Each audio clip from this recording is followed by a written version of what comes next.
Pedro from A&P-REACTS. I'm here today with Addi from Sólstafir to talk about their upcoming record, Endless Twilight of the Codependent Love, out November 6th on Season of Mist. How's it going? Pretty good, man. Compared to, the world state. Yeah, we can only be as good as we can be, considering everything that's happening. Yeah, I mean, no, it's, there's gasoline in my car. I have Food on the table. I have a 5-month-old daughter. I have, Congratulations. Thank you. So I'm not complaining. Life is great. I'm not complaining at all. Before we get started, I feel like I have to tell you this so that we can get started on the right note. So on behalf of all of Rotondo, we love you. Oh, thank you. It warms my heart. Yeah. The first question that I have for you is, what's the meaning behind the album title, and how does it play off of the cover of the record? Is there a connection between the two? I was so hoping you would say the serious question. So what's the meaning behind Rotondo? Is that where I thought I was going to go with? I'm like, is he really going for that? Son of a bitch. Well, no, it's separate. The album title and the album cover is not. They don't really hold hands. We both were just handed to us, or just came to us. You can pick. Shall I tell you about the album cover or the title first? The title. I'm really interested in the title because I think the name is you could approach that name depending on who's reading it. I think they're going to interpret it in a different way. Okay. This is what I know. This is obviously the stick out word there is codependency, right? A different meaning, more sort of comprehensible meaning would be eternal darkness of toxic relationship. People sort of, it's not as sexy, but you would understand that. Yeah, it's not as philosophical. Yeah, but I was, it's by accident. Svavar scrambled some words, mixed them together, some list of titles that I was showing him. And he sort of said, how about naming the album this? I'm like, that's just really weird, man. But then it sort of hit me. Because we sort of trying to put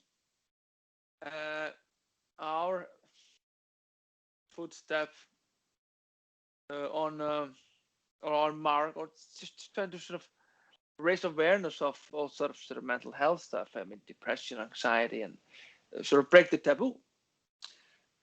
We've ourselves dealt with all this addiction, anxiety, depression, sort of. We've taken antidepressant medicine, drugs, or we've gone to drug rehabs, but we still live a fairly happy life. So it's not a taboo for us. We're very open, sort of a flock of young men talking about this stuff. Not everybody's that lucky. For instance, let's say, because everybody asks this question, so I'm kind of always saying the same thing here. But let's say that you grow up with a household, sort of a sick household. You have a parent who is an alcoholic. Let's just say it's your dad. And you come home from school and you see mommy is crying. She's got a black eye. Again. You better just go into your room and make yourself invisible, because obviously there's not going to be any food tonight. And if it would be food tonight, you would probably eat it under your table, hiding from dad. This is going to fuck up a child.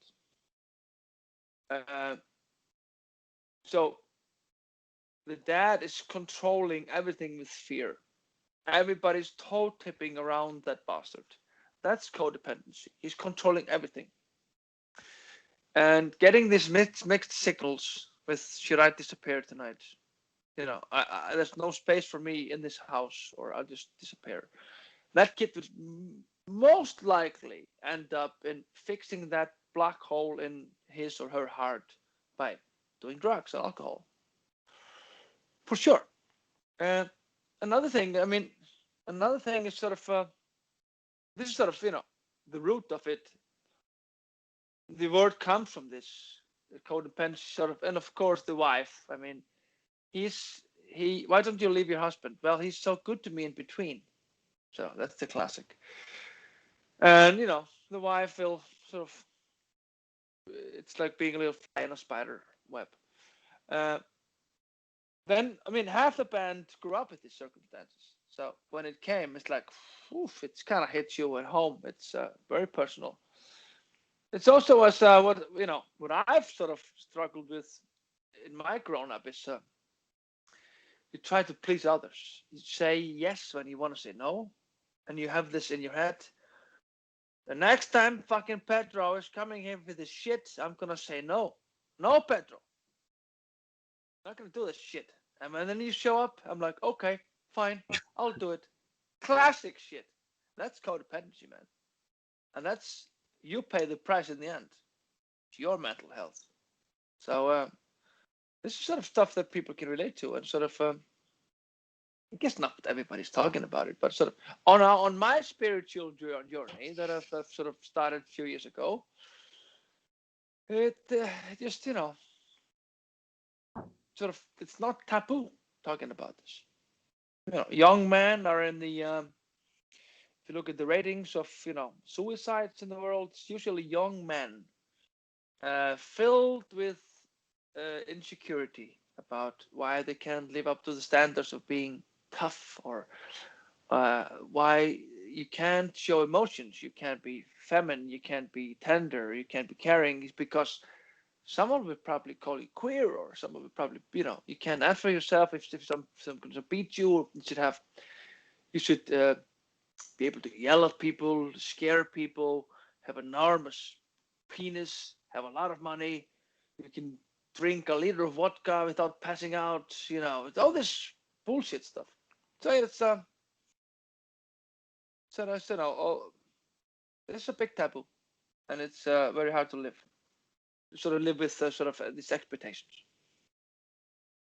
Puts a huge stress and a huge pressure on a person. But the codependency, do you feel like it's always a negative thing, or could there be a codependent love in a positive way? No, it's poisonous. It kills. It's destructive force. Go. And how? So now you have the title and you have the idea behind everything else that you created on this record. So where does that album cover fit into this big picture? Yeah, sort of. Because it's a beautiful picture. Yeah. So we, of course, end of last year. I think end of last year, we were sort of thinking, we need a cover. Any ideas? No. Then, by pure coincidence, it was in the newspaper, an article. It basically said the original painting of Lady of the Mountain has been found. It was stored in a museum in Wales, United Kingdom, for 150 years. Not a single person on this planet has seen it ever, because it's been stored for 150 years. And here it is, voila. And they just posted a photo of it in its full color. And we thought, holy crap, this is the most beautiful thing we've ever seen. It's like made as an album cover for us. So I never thought about nothing else. So we had to use this as an album cover. Did we think about coming up with a title that sort of fitted that painting? Yes, we did. Was I satisfied with it? No. Would have been too cliche, But that title came up, and I thought, it's now or never. We have to use it. Just us playing a part and maybe helping someone. raising awareness of this shit. How did you approach this album? So did you have this in the back of your mind, like you had this roadmap? This is what we want the album to address. This is what we want the overall topic of discussion on the record to be? Or did you go into the album with a clean canvas, and as you guys started to work on the record, this kind of became apparent to you that this had to be the path? We never planned anything, so nothing was decided. Not a single lyric was written when we booked the studio. So not an album title, nothing. So we're first and foremost, it's just like a rock and roll band. We just like meeting up and writing songs. That's what we've always done. Then you sort of, the pressure, say, okay, now we have to write lyrics. We sort of know the lyrics, what they're going to be about, because we write personal stuff. I'm not, well, there is some storytelling on this album. It's not coming from our experience because it's very sick storytelling.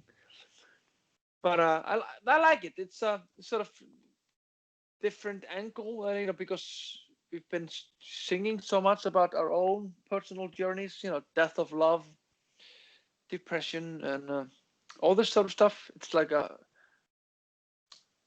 endless source of things to write about, sort of darkness.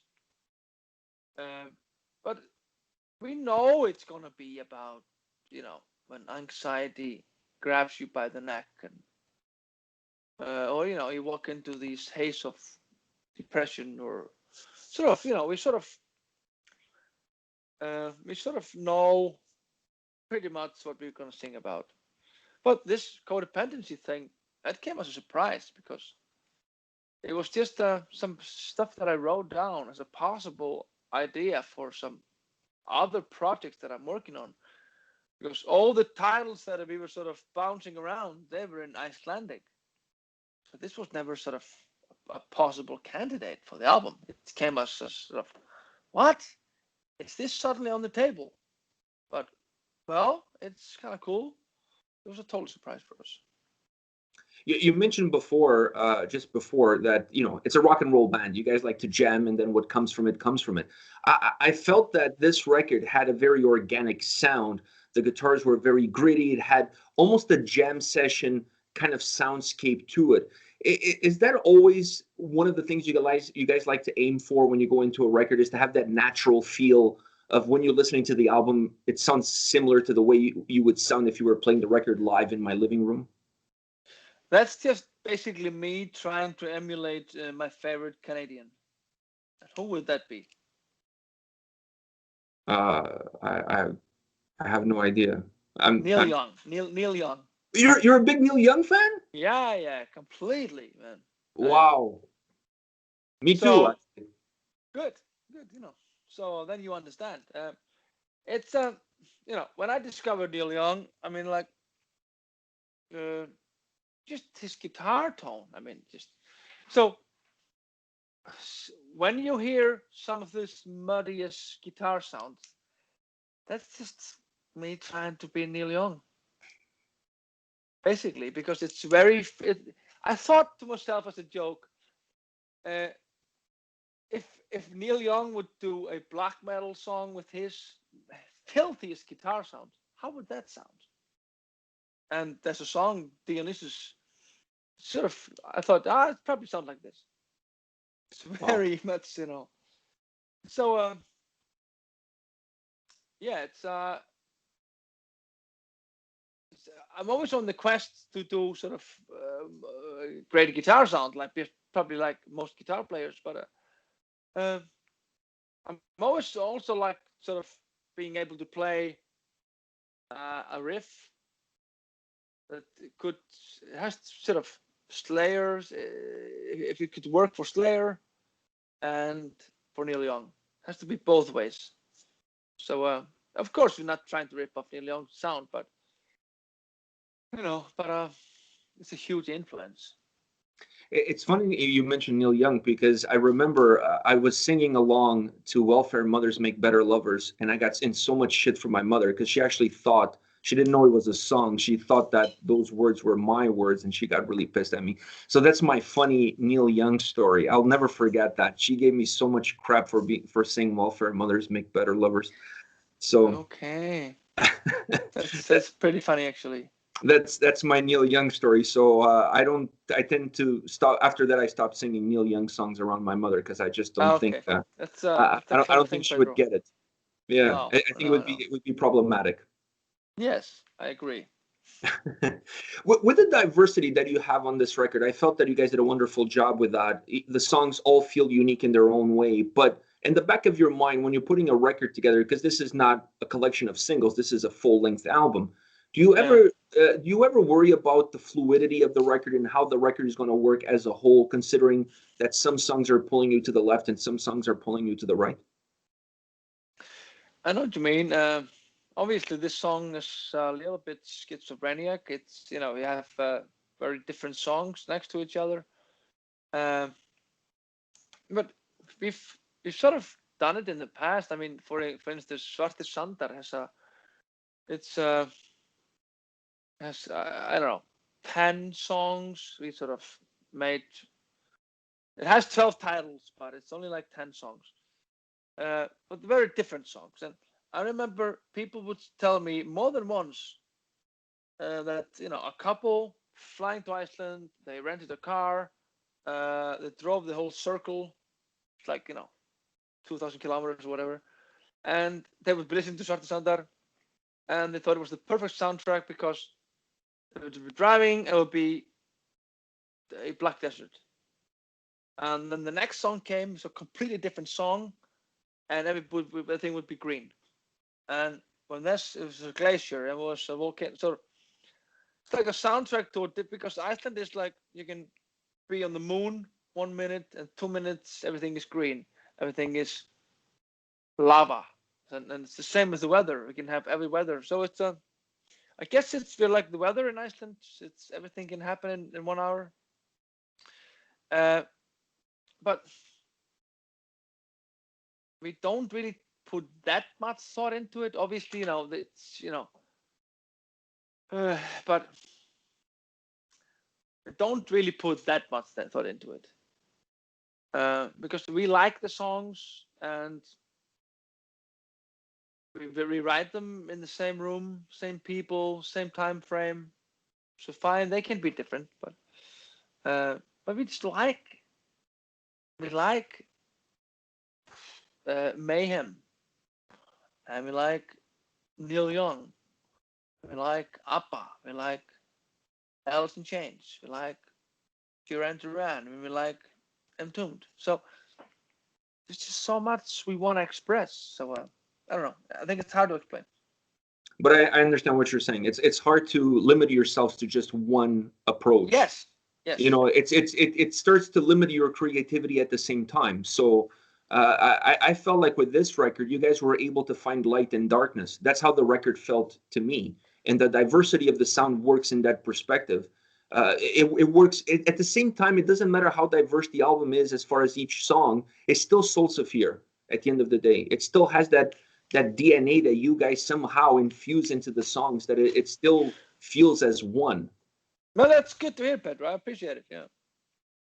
And I want to ask you about your vocals, because this album felt, from an atmospheric perspective, I felt listening to it, this is a very cold record. It creates almost a cold landscape, but with your voice, there's so much warmth in it. So it was almost the counter motion to how the songs felt. Because while I don't understand the lyrics and I don't understand necessarily the message, what I understand is how the music makes me feel, the emotion that you transport to me.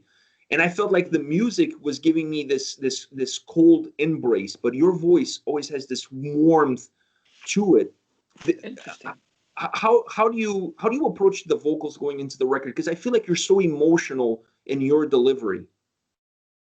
It's an interesting way to put it. I'd never thought about it that way. It's different sort of being in the storm than watching it from Afar. from afar. I of course I don't think it like that. I'm just Obviously, I'm more confident now. I still remember the first time I did clean vocals. It was on the Cold album, in 2007. I'm more comfortable with singing now. I think I'm a little bit better at doing it. To me, it's just sing. It's usually very personal stuff, or sad stuff, or sort of there's hope. It's the same feeling, sort of with hope, bringing some hope. It's not just always destruction, but we have some anger. I mean, we did the Dionysus song, and that of course is sort of angry, evil song. But I don't know. It just comes natural to me. I guess to sing this way. It's just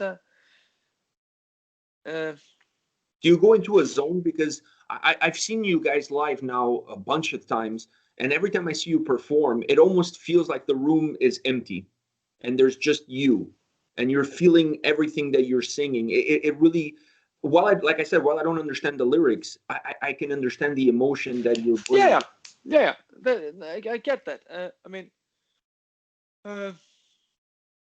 like if people, it's kind of funny. You can see someone in the audience crying in the front row, and that's not because they understand the lyrics. They have no idea. So that tells me that I could be singing fucking gibberish, and they would still, it would still hit them. Sigur Rós, friends of ours in Sigur Rós, they've done albums with no language at all. People freak out. They're just lying on the floor in fetus positions, crying when they hear that stuff. So it's not really the message from the words. It's the human voice. Human voice is a magical thing.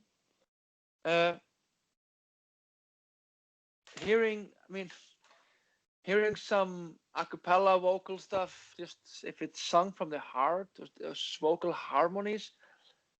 Hearing some, when I've heard it many times, sort of just goosebump stuff, human voice, and it's a magical thing. If it's like someone said, there's no bad singers, because if you sing from the heart, no one can say that's bad.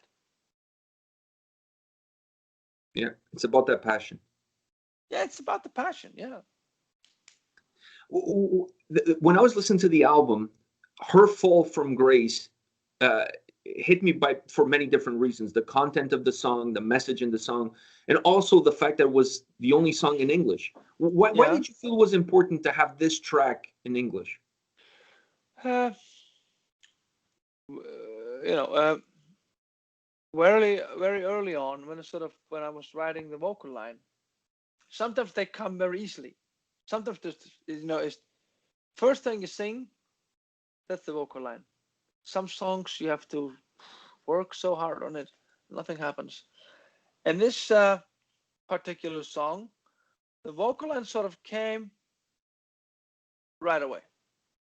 And when I'm sort of writing it on the top of my head, I'll just sing anything, just some sounds, but automatically I'll use some Icelandic mixed with English, because the brain is not thinking in language, just some sounds. And for some reason, I sang more in English. Some sort of sounds that are more connected with the English language, and it just felt right, because it's different singing in Icelandic, but English. And normally, on most occasions, I would have sort of taken the vocal lines and throwing out all the gibberish that I just sang and put Icelandic in it. I just thought that it would, I'm not going to say I'm not going to say it would hurt the song, but maybe gain for just being in English. It's sounding wise. I sort of decided to have it in English before I wrote the lyric. It's not like I wrote the lyric, I said, I already want to have this lyric I wrote in English. No, that didn't happen. It was more like some deliverance and sounds in language. So the phonetics of speaking in English on that song specifically worked better for you. Yeah, exactly. You put it, you know, you're better in English than I am, so you put it better. It's my second language, so I struggle with it as well. Oh, I have a feeling like you're one of those guys in the band in general. You guys leave a piece of yourselves with every record you guys make. Do you agree with that? And if so, how much of a piece of you is in this record? I don't know. I never thought about it. I guess so, but some tricky questions, Pedro. Don't know how Well, to I answer this try to stuff. prepare. I consider you No, one of no, the I'm musical saying it's good. Yeah, geniuses of our yeah, generation. So I had to prepare quality questions for you. yeah. I don't know because I don't think it in that way. I just, I'm still just a metal kid at heart. It's in a band with my friends, and we write music, and I do it in the only way I can.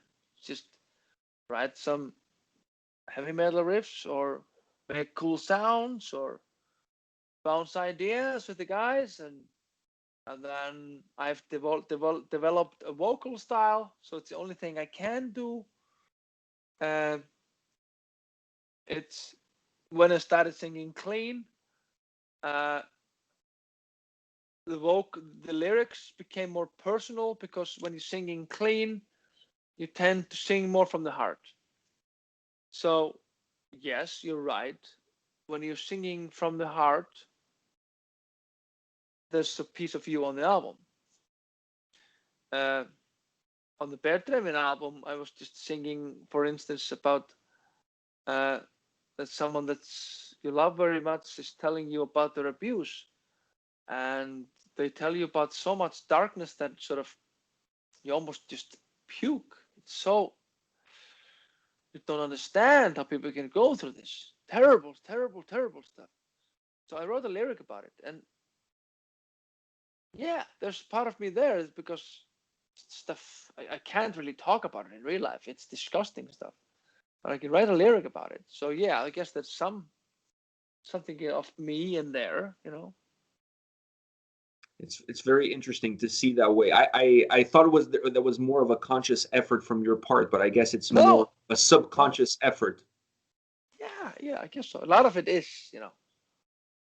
I have one last question for you. I sometimes we define bands or we define artists or even sports figures, guys like Messi and Ronaldo, for having it, because it is Yeah, sometimes something that it's really hard to define. You know the person yeah, has it, but it's hard for you to put into words what it is. But I'm uh-huh. going to ask you to try to do that. What is it within Sólstafir? What makes Sólstafir the band that it is?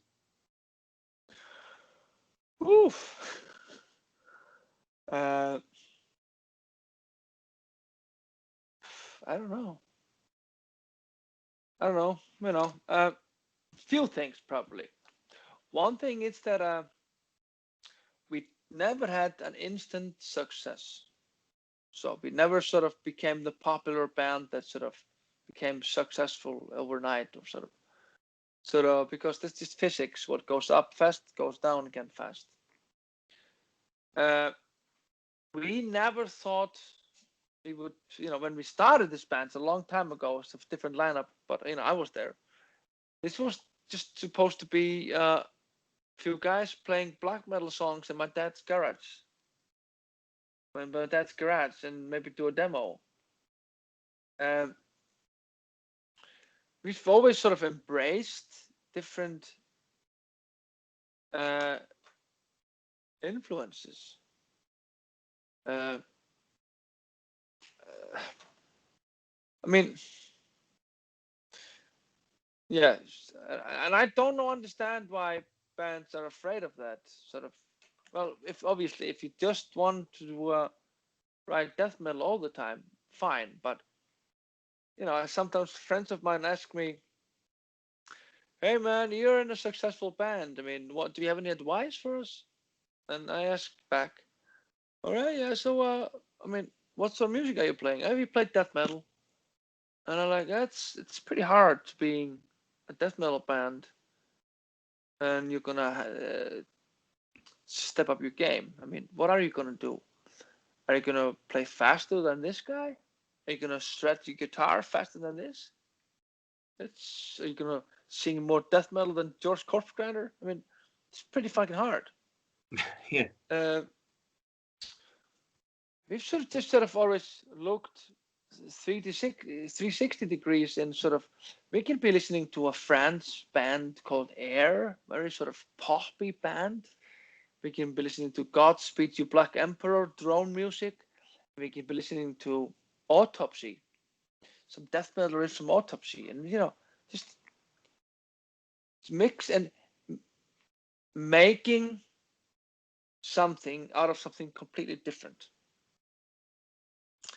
Making black metal out of something that's not black metal at all. Listen to Duran Duran and write a black metal song. Listen to Darkthrone and write an indie song. But I think now I got it. What you're asking me for, I have the answer.